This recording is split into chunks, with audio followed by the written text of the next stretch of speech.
Al parecer, el doctor Muñoz no desdeñaba los conjuros de los medievalistas, ya que creía que estas crípticas fórmulas contenían extraños estímulos psicológicos que bien podrían tener efecto en las sustancias del sistema nervioso que han perdido sus pulsaciones orgánicas. Me conmovió su relato del viejo doctor Torres de Valencia, con quien había compartido sus experimentos tempranos en el curso de la enfermedad que había padecido 18 años atrás y de la que provenían sus actuales trastornos. Al poco tiempo de haber salvado a su colega, él mismo sucumbió ante el severo enemigo que había combatido.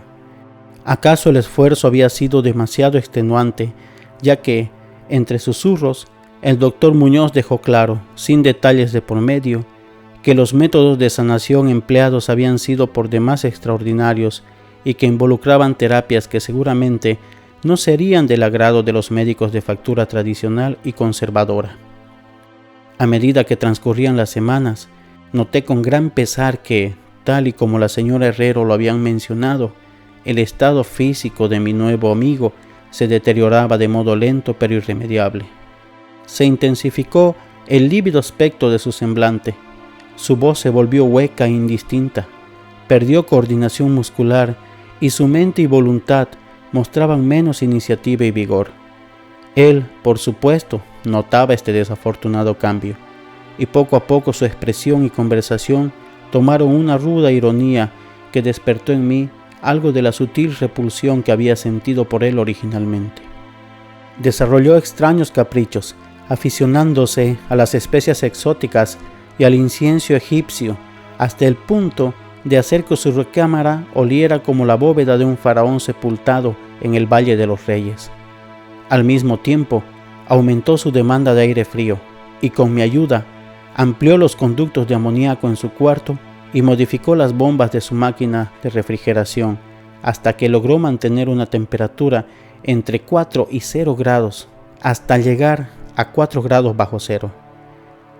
El baño y el laboratorio, claro, se mantenían menos fríos para evitar que se congelara el agua o se entorpecieran los procesos químicos.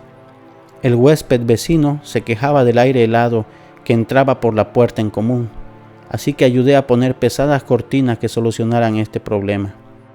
Estaba poseído por una especie de creciente horror, desmedido y morboso.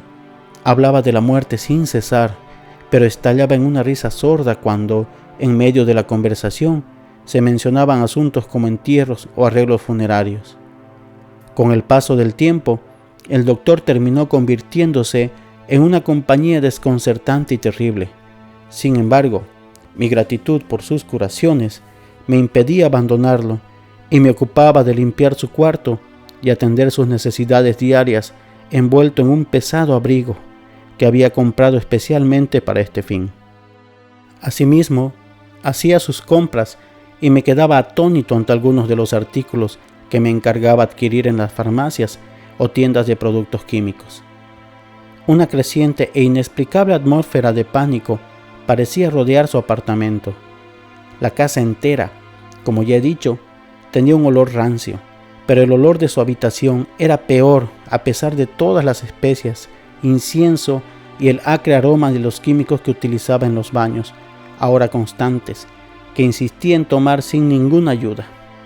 Entonces comprendí que aquel olor debía estar relacionado con su padecimiento y sentí escalofríos al pensar de qué mal se trataba. La señora Herrero se persignaba cada vez que lo veía y lo dejó completamente a mi cargo, sin permitir siquiera que su hijo Esteban lo ayudara con algunos encargos. Cuando le sugería que consultara con otros médicos, el paciente montaba en cólera tanto como su débil condición se lo permitía.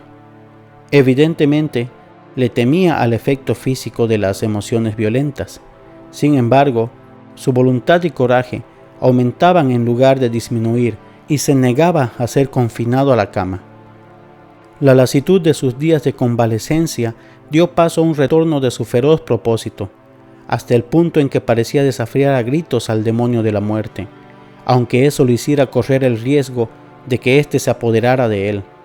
Prácticamente dejó de comer, cosa que nunca le había interesado demasiado, y parecía que solo el poder mental que le restaba lo separaba del colapso total.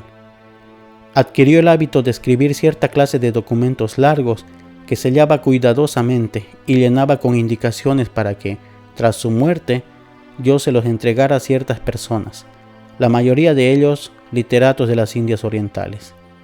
Pero también un célebre médico francés entonces considerado muerto, sobre el que circulaban inconcebibles rumores. En vez de cumplir con su voluntad, lo que terminé haciendo fue quemar todos esos documentos sin abrirlos siquiera. El aspecto y voz del doctor Muñoz se volvieron absolutamente espantosos, su presencia casi insoportable. Un día de septiembre, una inesperada mirada suya desató un ataque epiléptico en un hombre que había ido a reparar su lámpara de escritorio, crisis de la que se recuperó siguiendo las indicaciones del doctor, que se mantuvo fuera de su vista. Era sorprendente que aquel hombre hubiera vivido los terrores de la Gran Guerra sin experimentar tal sensación de pavor.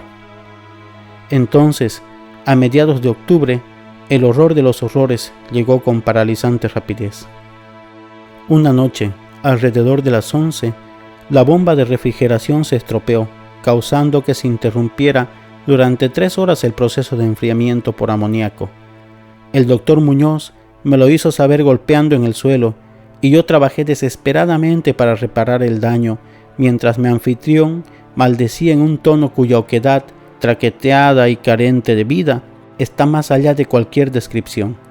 Sin embargo, mis esfuerzos inexpertos no dieron resultado, y cuando mandé llamar a un mecánico de un taller cercano, de esos que abren las 24 horas, nos dimos cuenta de que nada podía hacerse hasta la mañana siguiente, cuando pudiéramos conseguir un nuevo pistón. Parecía que el miedo y la rabia del ermitaño moribundo, que alcanzaba ya proporciones grotescas, terminarían con lo poco que quedaba de su disminuido cuerpo. Entonces un espasmo lo hizo llevarse las manos a la cabeza y correr al baño. Regresó con el rostro vendado y ya nunca más volví a ver sus ojos.